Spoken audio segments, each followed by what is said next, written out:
Εγώ είμαι η Παναγιώτα Παπαλάπρου και αυτό είναι το κανάλι μου στο YouTube. Το κανάλι που σε βοηθάει να έρθεις σε επαφή με τη μουσική και το χορό. Συγκεκριμένα με το ζεμπέκικο. Οπότε, εάν είσαι αρχάριος μαθητής, παραμένεις σε αυτό το βιντεάκι για να δεις την καινούργια φιγούρα που θα δείξω σήμερα. Επίσης, θέλω να σας πω ότι το YouTube έχει γίνει πιο δύσκολο, γι' αυτό και μπλοκάρει συνέχεια βίντεο τα οποία έχουν μουσικές μέσα λόγω πνευματικών δικαιωμάτων. Αυτό τι σημαίνει? Ότι όταν εγώ ανεβάζω ένα βίντεο και κάνω προπόνηση ουσιαστικά με τη φιγούρα που σας δείχνω, με μουσική, πάει και με το μπλοκάρει το YouTube. Οπότε, τι έχω σκεφτεί? Αυτά τα βίντεο που δείχνω, τις φιγούρες, θα ανεβάζω και βιντεάκια shorts, τα οποία είναι 60 λεπτών ή 180 λεπτών, είναι μικρά βιντεάκια, στα οποία θα βάζω μουσική και θα κάνω την φιγούρα την οποία σας δείχνω στα βίντεο, έτσι ώστε να μπορείτε να προπονήσετε και εσείς μαζί μου.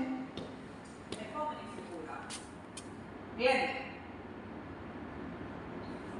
1, 2, 1, 2, 1, 2, 1, 2, 1, 2, 1, 2, 1,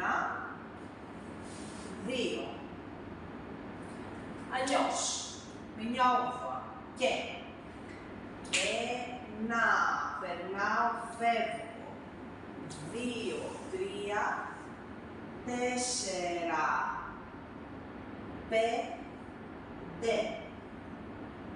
6, 7, 8, 9.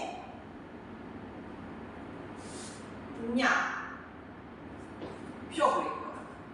Και 1, 2, 3, 4, 5,